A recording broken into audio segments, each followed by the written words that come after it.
Are you? Welcome, everybody. This is the second of our sessions just before the market update. What we thought we'd do just to begin with is I wanted to ask Alvaro really just if, since the last session, if he could give us a bit of an update as to where things have got to at a high level before delving into some of the questions that you've put to us. Some of the questions you'll be relieved to know were quite common. Some of them were a bit more individual and specific. So as we go through that update and Alvaro moves into the more the question sessions of this, please, if your question doesn't get asked, here we go, here's Ruin. Feel free to make it known to us. We started a little bit later, so we will carry on a little bit later. So, you know, we do want to get to the 2:30 session on time, but hopefully we will get through all the questions that we have for everybody's question that you've put to us. So, Ruin, and welcome. Thank you. Sorry about that. You got the timing a bit wrong there. But don't worry. And so what we wanted to do is just have a general update from Alvaro to begin with on what the progress is, and then we'll move on to the specific questions. So Alvaro, over to you. That's good. So hi, everybody. For those that I haven't met, I'm the lead for product and technology for Velonetic, our new name for the joint venture, previously called the Bureau. In terms of updates from the last 3 months, we have, Ruin's going to give us a build update later on, and we're going to have a breakout session in the afternoon that will give you even more detail. But in very high levels, we have tackled with our product team, we have tackled some of the outstanding questions specifically about Prop Treaty and customized EDIs. I don't have yet the final answers for either of those two topics that we know are very important to our customers and to you. We will have a bit more detail, but they're still in progress. So those have been our two top priorities apart from the build team, and we will answer some of those questions. From build, do you have a quick... Just to also elaborate on what Alvaro said there with regards to a bespoke EDI, so that you guys know why we haven't released that yet, is with us not having full access to data and to the heritage systems, it's been quite hard for us to actually look at EDI specifically and what EDI is. We also had feedback from you guys from a market perspective going, the specs you published might have 1 or 2 corrections that need to be added to them. So what we're doing right now is we're making sure in the first instance that the standard specifications out there are correct. They're being validated right now that we've got access to data and access to the specs. That's a massive step in the right direction. Once those are validated, we'll also then look at the bespoke EDI side of the world and make sure that we can deliver what Alvaro wants with regards to bespoke EDIs. So there's no point in looking at bespoke until we know we've got standard right. So just doing it in a layered approach. We are aiming to deliver it all for March still. So that's the build update at the moment. March is on track. We are on track. It's going to be a hellishly busy 6 months. But we've got 500 plus people on this program, and you can move mountains with that type of people. So I think we've got the right team behind us to be able to deliver this and stay on track for March. Yeah, sounds good. So what I'll do is, we want to keep this session open as last time. What I'll do is we received 40-odd questions. I bunched a few of them together, the ones that repeat quite a bit. So I'm going to answer those questions first, and then let's actually have questions here and let's have the discussion here. A couple of questions that we got was about phase 1 dates. When does it start? When does it finish? When does it sunset in the future? So the 3 dates that always should be on your minds is end of March is the end of build, so the end of coding for sequences 3 and 4. Then at the end of July, we should be finished with customer testing, and we should be live with phase 1 services. So that's the 30th of July. Alvaro, can I just check? You said end of July or end of June? Sorry, end of June. Sorry, my bad. My bad. And then end of September would be the end of customer testing and the go live for phase 2 services. If you remember from our previous presentations, phase 1 services are very much new digital services, but using existing and current messaging. So EDIs, DRIs, LPENs, the messages that you love and use today, but in the new digital platform. And phase 2 will have CDR, eBot, and eCode, so will be the full end-to-end digital journey. So that's more or less the large. When will phase one sunset? A lot of people have asked this. When would EDIs or CWTs or DRIs would be deprecated? That has not been agreed yet. Some market associations have proposed an 18-month or to 3 years. I know that LIBA has some proposals as well, so we haven't yet agreed to the market. We in Velonetic, we would love to, to move away from those technologies as soon as possible, but of course it depends on market adoption. And in fact, I'm sure that this will be a very hot topic in 2025, because we would have real numbers on how many brokers and carriers actually adopt CDR, EBOT, and ECOT. If we have a very high adoption rate, then that means that phase one is actually sunsetting by itself. If we have very low adoption rates, then maybe there's a bit of a carrot and stick that should be applied to help that. Support. We had a few questions about support, about e-accounts, PBS, and of course customized EDIs, and I'll go a little bit into that. So e-accounts will not be supported in the new platform. If your broker uses e-accounts today, they can't use e-accounts in the future. They will have to either move to LPENS and DRI or to move to EBOTs. E-accounts are not supported. PBS cash TAs, or the EBOTs that do have payment means equals to cash. This is an EBOT that does not require, for those of you that know, that does not require a settlement release, an FA, or a financial account to be released. They will be supported. So if you can submit in the future a cash TA. The Rushlicom community doesn't like us too much because it goes a little bit against how they operate, but it will be supported. We expect, especially on claims, to be widely used because, of course, you don't want to wait for the FA to come and release. So cash TAs will be supported. Custom EDIs. So custom EDIs that include Accord for All, big topic of conversation in the last 6 months or so. We have, as promised last time, we took a good look.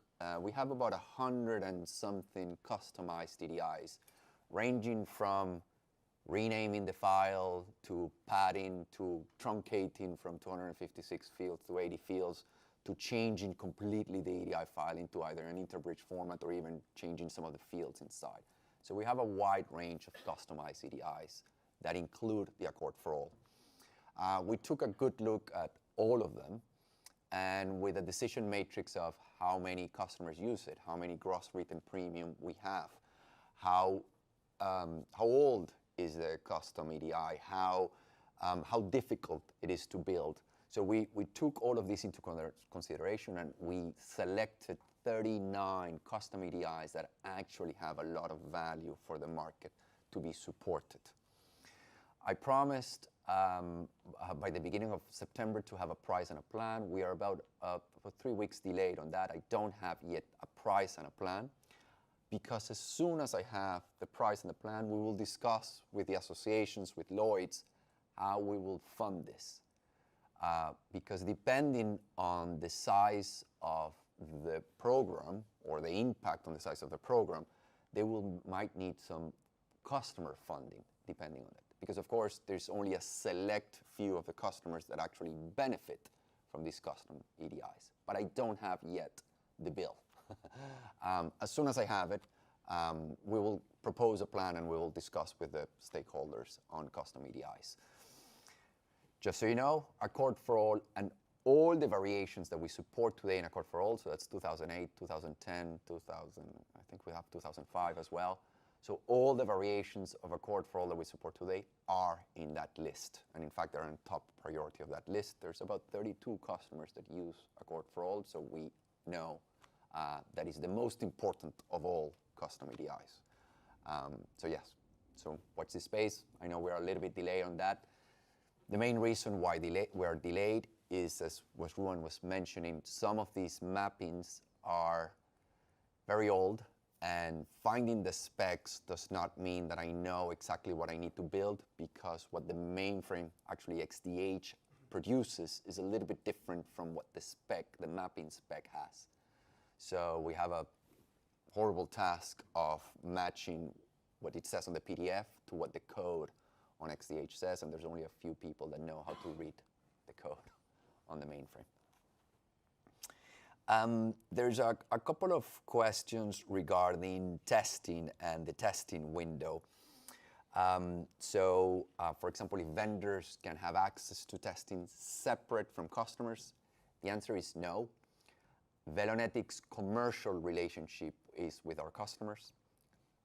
So that means that any agreement to use test environments, or if you send me a virus and it destroys the whole platform and there's a liability, can only be done with the customer. We do not have a commercial relationship with vendors.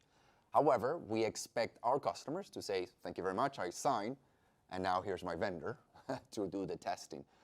So always the contractual relationship has to go through a customer. We expect vendors, especially those that have several customers, to pool. So for example, if I am the vendor of X, Y, and Z, and those customers want to test these things, then I'll do the testing once for all my customers, depending on your software state, of course. I know that some of you have single software versions. Some of you might have bespoke versions for each of your customers. How will testing work in practice? And for example, how will carriers get their scenarios? So testing in practice, customer testing in practice will have two general ways that you can test, either through the Vanguard group, and that means that your customer is part of the Vanguard group. That is fully coordinated, fully handheld. We will provide the data, we provide test management, we provide fully, let's call it a turnkey experience for Vanguard members. However, if your customers are not Vanguard members, you will also have a window that starts from the end of March to the end of June to do self-service testing. That means that you can test by yourselves either scenarios that Vanguard doesn't test or scenarios that you want to double test. That practically works a little bit like Microsoft or Salesforce today. You will get username and passwords, you'll get your training and user guides, and this is a production environment, it's a testing environment that mimics production. So now you can create a claim, create a query, answer something. Of course, in self-serve testing, you will have to play any roles that you want or combine with a broker or another carrier. Let's say that you want to test a complex claim that the lead has to declare a conflict of interest and you want to pass it to another lead. Well, you will need two carriers and a broker in that. Either you fulfill those three personas, or you combine with another friendly carrier, another broker, and you actually create that scenario almost in real life. The environment will be shared among all customers. So if you think about it, it will be a mimic of how the market works today. You'll have all brokers and carriers that actually sign up for self-service testing or Vanguard, and you will be able to see, the EDI messages will come with, for example, all your transactions in that environment. There's another question that I will answer here, and then we can open for others, is about parallel running testing. There's a lot of questions from the market on the highest level of testing is, can I put every input that I have from the London market today, put it in the new machine, and match the outputs? And the answer is, as always in the London market, a bit more complicated. We will do some parallel run testing, but we cannot do it. We do not have the permission to use live production data. That means that I cannot put Alvaro's claim for 100,000 pounds on my yacht in the Riviera in the system. I have to anonymize the data. That means that it's not a like-for-like parallel run. We cannot have legally production data in the test environment because the test environment has not been fully audited and fully signed off by the regulatory to actually hold live data. So technically, dual run testing is part of our plan, but it's anonymized dual run testing. So it's not exact like-for-like dual run testing because of those contractual and GDPR and data security concerns. I think that those were the big themes. I'm sure that there's a ton more questions, but I don't know if you want to open. Sure. Thanks very much, Alvaro. I think that's very good. And on the subject of EDI messaging, because I know that's something that's very dear to a lot of people's hearts, hopefully by now you are all aware that the engagement team, my colleagues, have been distributing to the market firms information about which messages, EDI messages they receive, and the types of customizations that those messages may or may not have. Some firms are not impacted by this at all, and others are. So that information is out there, and I encourage you, if you haven't already, to talk to your vendors about that, to your clients about that, and so that you can work through those processes. I know some of you are very deeply involved in this, some of them less so, some of you less so. So that's one thing there. And also I'm very grateful to those individuals from amongst you who have stepped up to offer their assistance to the team that are working on the EDI messages. I know they're very grateful for that as well. I wonder from the perspective of then the audience, if there are any questions that should come out. This is an interactive session. Please let us know so we can get the microphone to you though. Would there be any questions? Anyone would like to pick up any of the points that Alvaro have made already? It's a very British thing to be shy, but thankfully we have someone from Ireland here who is not shy. So, how you doing, Alvaro? Anthony Freeman from DocoSoft. You just mentioned there around testing and the build finishing in March. So I was just curious around Vanguard. As part, we're a write-back provider. So as part of the write-back build, it says September to March. How will we test that as part of Vanguard? And then the window there is only 3 months as well. So what's your thoughts around that? So customer testing, self-service customer testing, it's only 3-month window, as you correctly said. Vanguard testing is starts a little bit earlier. So we have in Vanguard something called early developer access. That means that as soon as we finish big chunks of the machine, we promote them to the test environment, and then Vanguard can test some of these. Write-back is not before, I think that write-back is not before December. So write-back specifically, the write-back functionality for Vanguard members, it's not before December, yes. Yeah, we'll test that in Vanguard. It's So before you commit to that, so Ray Johnston, who is he's leading Vanguard, so him and I have some time this afternoon following a planning session that Ray and I had with the team last week, where we've prioritised what work we're going to do in what order and in what timescales. We're going to agree. So there's going to be a January drop, and then there will be a sort of end of Feb, beginning of March drop. And so we will be clarifying which functionality exists in each of those, so that then Ray can go along with his team and create a proper training schedule and plan for all of the functionality when it's available. Sorry, John, what was the dates? So we're doing that this week. So hopefully by the end of the month, that will be with the Vanguard community for validation, I guess. And just one thing you said as well, Alvaro, around not having access to production data, and as part of write-back and that reach-back service, how will that be tested in Vanguard and the self-serve testing? Will we be able to test that? So we will have, so the reach-back functionality, for those of you the new platform has reach-back, or will have reach-back functionality. That means that, for example, a new claim movement on an FNOL that was set up in class will have the ability to come and fetch from class the necessary information to bring it into the cloud. And that's reach-back. That means that not only you're testing the new machine, but also we have to seed the old machine test environments with some old claims that you can come and do a new claim movement. We will have some claims in the test environments of the mainframe that we will virtualize most likely to make sure that the performance doesn't affect today's mainframe with old claims. So you can create a new movement on an old claim, and then you can actually test claim pay to date, reserves, all of that in the new environment. That will include write-back messages, because write-back messages have a sequence continuity. So a write-back message, write-back notify, let's say a write-back notify in the old world, and now you have a new agreement return or a query in the future, that ties in with the old write-back message. So we will have seeded or old write-back messages there, so you can do that continuation. Yeah. Is it just going to be dummy data that you will create in those environments? Yeah. It will be dummy data, but we will, it's legal. We will take production write-back messages anonymized. Yeah. And you mentioned sequence numbers there, so is that going to continue on? For write-back messages, if I remember correctly, because EDI messages, sequence numbers reset, because those are on a yearly basis and they reset.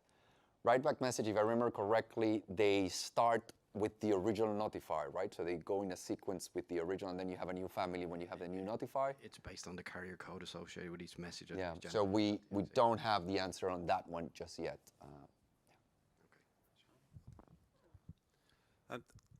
Just in the absence. So there are some other questions.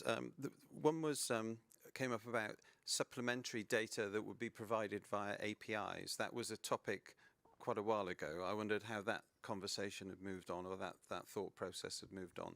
Yes. So for phase 2, and this is mostly non-fundamental splits and premiums. So for the audience, eBOT technical accounts, eBOT TAs are designed to work at a fundamental level, not the non-fundamental level. And Lloyd's requires settlements to happen at non-fundamental levels. So that means basically that we, Velonetic, take the TA and we have to split it into non-fundamental transactions. That is actually what you get in your bank accounts. That information today only appears in the EDI message, in your USMs and your D-signs and D-signs and WSETs are company markets, so only in the companies, in the Lloyd side, BSMs and IPC BSMs.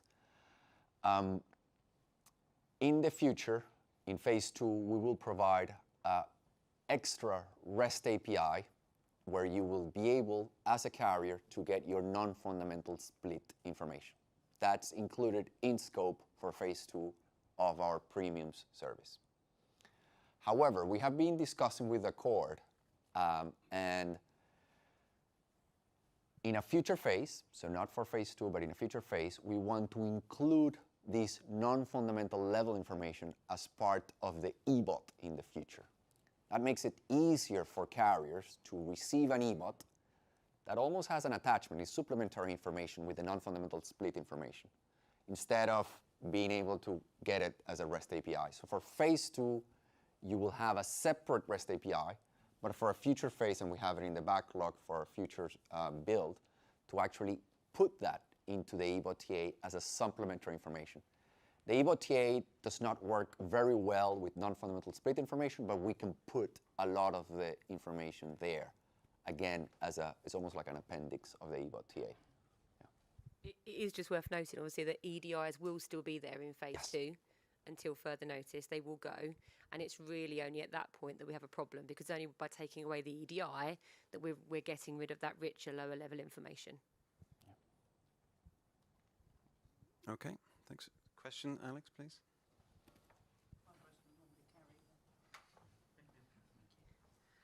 Kirsten Duffield. I've got 2 questions. They're probably fairly simple ones, but if the Vanguard is eBOT and ECOT and it's not CDR, then on the common data between the two, how do we work with the validation if the eBOT in Vanguard is not validating against the CDR yet?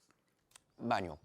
So any premium transaction that comes in, regardless if it's an LPEN or an eBOT or an eBOT, in the case of a claim, an ECOT, and we cannot find a CDR, either because the broker is not CDR compatible or hasn't adopted, or because the broker just didn't submit a CDR, it will go into manual checks against an MRC with the Velonetic team. Okay, so that's a discrepancy with your project team and what they're saying, or individually, which is that there is no CDR to compare it against at all.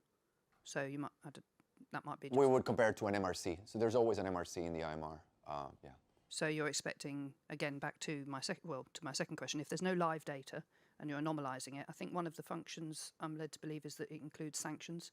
So how is it going to not fail the sanctions test part of Vanguard if you're not putting real people or you're anomalizing people? So she's talking test scenarios only? Yeah. not real life. Test scenarios, yeah. So, well, no, definitely we don't have CDRs. So, yeah, those would be created from scratch. Synthetic CDRs we'll have to create. The sanctions bit, I didn't quite understand that part of the question. So conversation with the project team under the Vanguard testing is that the test will provide passes, failures, etc. Yes. And I picked up on the fact that they said including if it fails sanctions. So if you've got anonymised data, it's somewhat difficult to get that past the sanctions check. Not really. Tests, we can create Yeah, so we can create. So as part of the tests, you would Yeah. have the individuals that you You want. don't need to anonymize countries across the whole of the MRC. You only anonymize client data. So So you're only testing sanctions at country level. not necessarily, I'm talking from a testing perspective, if we had to just purely use the anonymized data, there will still be sanctionable data in there. As Sean mentioned, we will run specific tests to go at an insured level, at a carrier type level. Okay. Are they sanctioned, yeah or no? Okay, thank you. But just to point as well, from a sanctions perspective, all we do automatically is screening.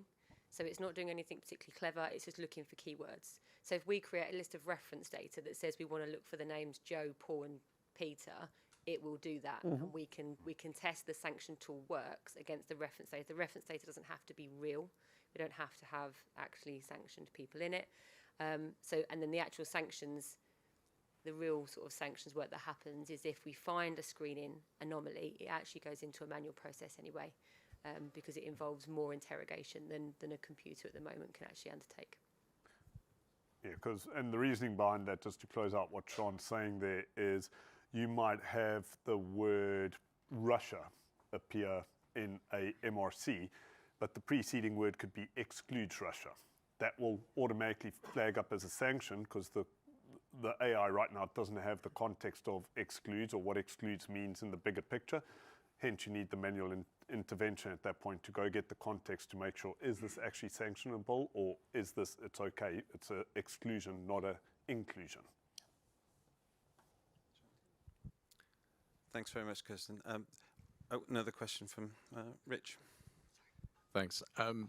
Rich Birch from Verisk. On the topic of test coverage, so test coverage is one of the 3 key risks that we have picked up from our customer community.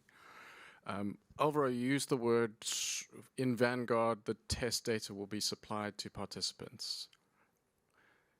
If we aren't going for a dual or parallel run approach, which we've been big proponents of, we're one of the voices in the market pushing that forward.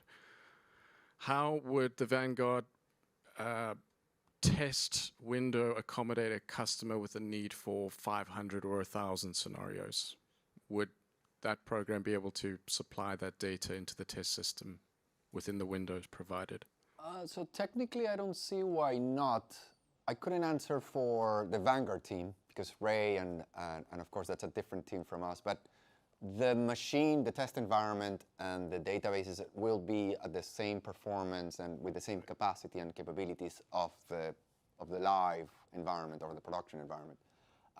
So, for example, if Willis, that is one of our Vanguard members, wants to test, 1,000 LPANs in a single work package, that is possible. There wouldn't be So Willis would be providing that data and not... So we can Vanguard provide some of the data. So again, I don't want to go into Ray's how he wants. So we can provide anonymized data. I would expect as well customers to provide some of the data as well because they wouldn't. Let me put it this way: the customer testing, the highest level of confidence comes from us not marking our own homework. Yep. If I give you the test scripts and I give you the test data and I say please test this, that's not, that's... Yeah, we'll know it works because we were run it previously. Exactly. So we're expecting customers to also contribute. That might not be the case. Maybe Willie says, I don't have 1,000. I only have 500. Hey, JV, can you, Velonetic, can you bring in the next 500? And the answer is yes. So we would have access to anonymized data. Yeah. The big thing to also, and just for transparency's sake for this whole room, this weekend was the first time we were allowed to even go close to data. We ran our extraction this weekend. We anonymized 127 million fields of data this weekend from Lloyd's, and we've brought that across into the AWS data lake. That's the exact same process that we go follow when we go into production. We'll do the exact same process. So now we've got that data and it's anonymized into the data lake, we can now start looking at how do we best use that data for ensuring we're building the correct product, first instance, and then also how do we use that data better for testing? How do we create data that you guys can use better for testing? But we've not had the access up until literally this weekend. So fairly new for us at the moment. We go start looking at it right now. We go right, we now know this data's here, how it's anonymized. How can we best use it to de-risk the program? And that's from a testing and build perspective. Okay, thank you. And one quick follow-on as well. A few steps downstream, we're talking about the real-time submission of the messages or the data contracts out of your central service to ASG. That real-time to batch processing, would we expect, again, in practice with the testing, a daily EDI file, a daily batched collection of files? So I can answer this one. So this is true to my heart, because I think that this is the most amazing benefit of the program, but it's very hidden. So the new machine does not have end-of-day batches. In the current world, one of my Velonetic technicians processes a premium, they press submit, and it really goes into WIP during the whole day. And then at 6 o'clock, the mainframe shuts off, and it goes into 1,000 procedures that it has, and then at 3 a.m., 1,000 outputs come out. But the whole day was in WIP. During the whole day, the machine didn't see anything. In the new machine, as soon as the technician finishes it at 9 a.m. and presses sign, that OSND will be there, and the record would be on the database. And now it's live. That means that if the carrier or the broker logs into the portal and checks the status of their premium, it says signed, and this is OSND. If they want to report, they can export the report. If they're on EBOT, they will receive an EBOT immediately. If they're on write-back on a claim, they would receive the write-back immediately. EDI messages are every 24 hours, and we're not changing that cycle. Not because we can't, we can put it every half an hour, we can put it every 12 hours, but we don't want to change something that the market is used to for the last 15 years. So EDI messages will be batched every 24 hours as they are today. So a USM message that has all your signings and you receive it more or less between midnight and 3 o'clock and 4 o'clock in the morning, will still have 10,000 signings. Not because we were in WIP, but just because the EDI message has a cycle of 24 hours. If the market tomorrow says, hey, Velonetic, can I have EDI messages every hour? The answer would be yes, and we can start receiving them immediately. Because for us, it's just a trigger in the new machine. So the transactions will be live, and the system of record and the databases and everything will be live. However, some messages do require time cycles. CWTs every 30 minutes. Limb claims are every 30 minutes as well. So there's some cycles that we are adhering, but it's more of a constraint on process than really a technology. We can do EDI messages every 15 seconds if you guys want. Okay, just a quick one. Alex, could you keep us true on time, please, just to make sure we don't overrun too much? I was hoping to, if we don't finish before, then about 10 past 2, didn't want to go much past there. Thanks very much for your answers so far. There's a question that's come up. If you don't mind, we'll just come to you in a minute, just 1 second, because I think these gentlemen, ladies and gentlemen at the front, on my panel, may get a little break now. One of the questions, the reason being, one of the questions that's come up is something that's come up in regards to the conversations that you've been having with your clients regarding commercials.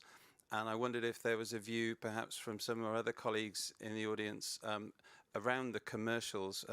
Essentially, how or when will the market get a view of what the commercials for both phases look like, and how might that look, please? So if I can throw that open to some people. Chris, thank you. Tell me what you mean by commercials first. I know how deep I need to go with an answer. Well, the open question was, what are the commercials for phase 1? And then what might the commercials for phase 2 look like? Let me go through where we are with the commercial agreements. So a combination of the market associations, Lloyd's, Velenetic were together pretty heavily last week, 7 sessions. A draft commercial agreement will be ready by the end of the month, so by September 30. That will be passed out to the customer panels for comment and review, with the idea that one would like to get to a finalized agreement by December 31st. That will be then handed over to market participants with a view then there is a 3-4 month period to go through whatever governance they need to go through in order to get signature, albeit with probably some conditions precedent, i.e. these things need to happen in order then automatically trigger a cutover with effectively to the new phase 1 operating system on July 1st. The commercial principles on pricing, which is what most people mean by commercial, were reviewed last week. Those will be finalized this week, so drafts due back tomorrow. As regards price books, which I think is probably where we want to go, that's going to be somewhere around mid-November, where the first draft of that comes together. Service definitions are there now. So it's a case of just putting the price books to that. So I would say mid-November is probably not too far out when pricing will be then available out into the market, with a view then to close to a contract by December 31st. Okay, brilliant. Thanks That very much. answer your question? I think that certainly covers as much as can be answered at the moment, so that's really helpful. Thanks very much, Chris.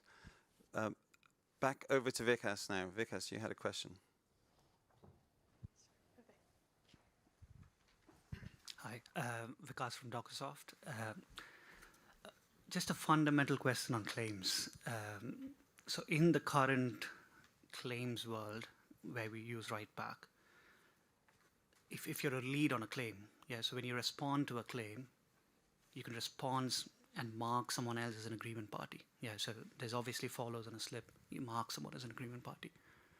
On the ECOT world, on the L4, you can't do anything except, say, change your policy reference. You can provide a corrected policy reference. So that's a fundamental way claims works currently, but you can't do that in ECOT. So what's the thought process? How do you see claims working with ECOT if you can't do that? So it's one of the things that we're talking to the LMA COG about, and it's an inhibitor we always hit. Messaging is always the thing that we have to stop and check ourselves against, because when you're in a portal, anything's possible because we're in complete control of that, and we have very, very mature market messages like Writeback that have been developed over time to give extra functionality, mainly to the carrier, because they want to be able to be in control.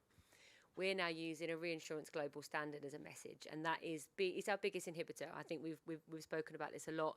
It's not just in that kind of response, it's the data that we can get to carriers as well as the data that we've brought back to carriers. We've done a significant amount of work with Accord this year to make sure that the information we're getting to carriers is in the place that it needs to be. And the next step of that journey is then to look at the other side of that. So it's a gradual thing. It's not our highest priority. Our highest priority at the moment is phase 1, getting systems as they work today out to the market and working seamlessly. Phase 2 will start to become available in phase 2, so you can adopt EBOT and ECOT. There are going to be some data inconsistencies, hence the APIs, but we have a really good working relationship with Accord, and so we're both committed to make sure that functionality that is required is there. There's always going to be pushback because we're dealing with a global standard and it has to fit everybody that uses it. But we acknowledge that, there are things that London market messages do that at the moment the Accord standard doesn't. And it's just a case because of, systematically working through those, getting the pushback, finding an alternative if we need to, or being able to use it for that particular function. It's going to be cultural change, it's going to be process change, and it's going to be technology change. This program is all three of those things. The message inhibitor is probably the one that ticks all the boxes straight away.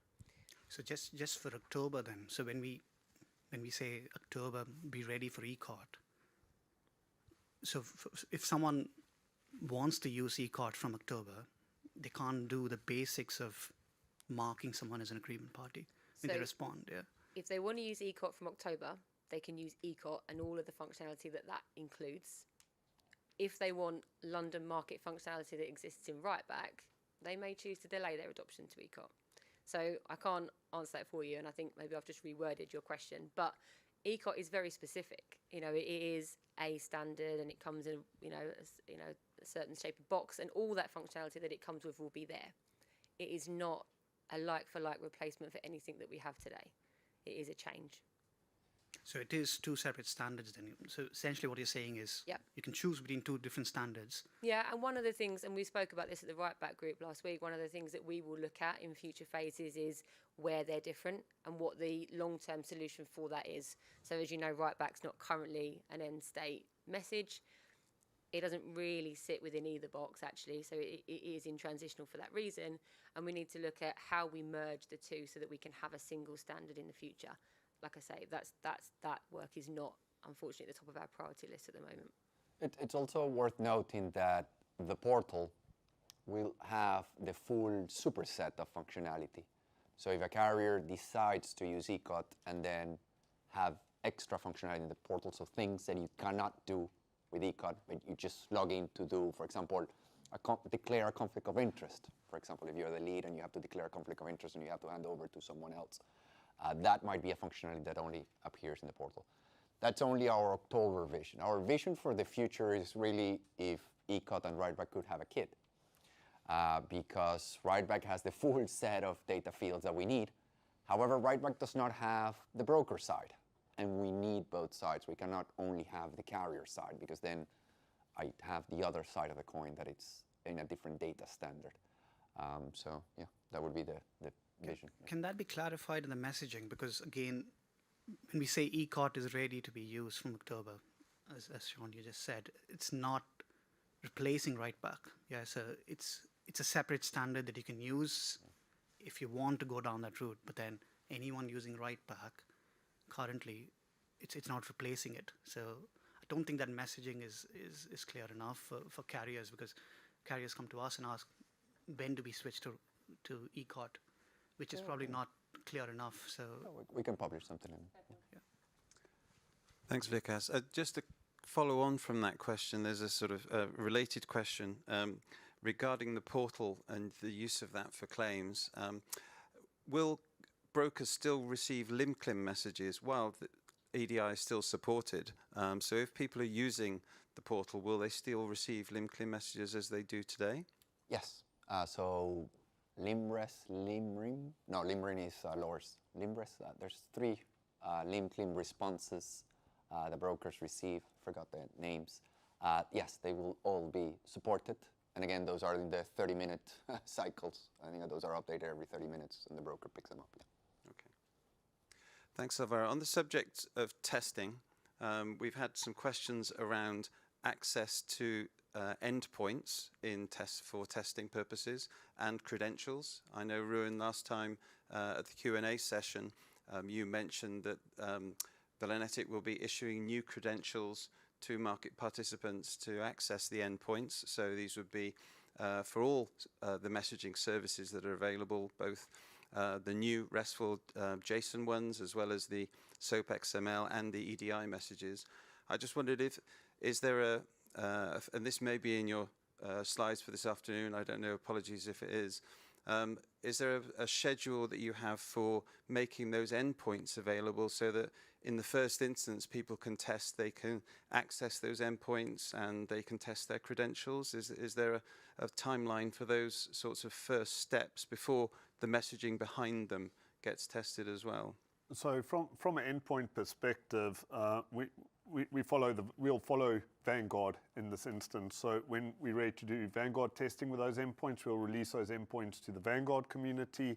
When self-service testing opens up in March, we'll release it to the wider community from a actual endpoint testing perspective. What you can do right now is go look at exactly how those endpoints are constructed and what you need to do to actually connect to them from a security perspective. They won't be an endpoint for you to actually go test against right now, because that's what we're opening up to Vanguard community. Once we get to March, we'll open them up wider. But there's an interim solution. So you don't have the final endpoints, as Ruan is saying. That's correct. That would be a little bit later. However, you can, and Mark is here, you can connect to ASG. So you can actually, it won't be the londonmarket.com endpoint, but it will be an ASG endpoint, and it's using the exact same security. It's in the same environment. I mean, in the same virtual private cloud. So you can do that today. You can become an ASG member. I think it's free, and then you can connect to that. Again, it's not the final one that Ruan was mentioned. That's going to come a little bit later. But if you can connect to ASG today, you are 99.9% there to connect to the one that Ruan is talking about. Yeah, and just to follow on what Alvaro is saying over there, the reason I'm saying the final endpoints and following the Vanguard process is when I say connect to an endpoint, I mean also get the responses back. So you've submitted a LIMCLIM and getting the LIMCLIM response back. When you connect to what we're talking about now, what you will get is you'll go in, you'll connect, and you'll get a response back that you've authenticated. And that's it. You won't be able to process messaging and all sorts of things like that. So it is purely a connection test at this point in time to go, yes, the two systems can talk to each other, not we are talking to each other and exchanging data. I think that's an important step for a lot of people, just to give that comfort feeling that you have at least those baselines established. And well, Alvaro, you stole my thunder there. We were about to announce, and we're definitely going to talk a lot more. You will hear probably next week from us about this service that ASG have very kindly made available to the market, which is essentially as a copy of the what you will term to as the Market Gateway, and that will be made available to people to test the RESTful JSON interaction, or using RESTful JSON APIs to transmit EBOT and ECOT messages, and as and when the contract risk and pre-accounting messages are made available, you'll be able to test that as well. So all those details will be coming your way in the next few days, really. So watch out for those. That'll be an important announcement. We've got 5 minutes left. Thank you, Sean. Okay, very quickly, some more questions. Anthony, you've got to put your hand up. Thank you. Sean, you just mentioned there getting things to work as they are today.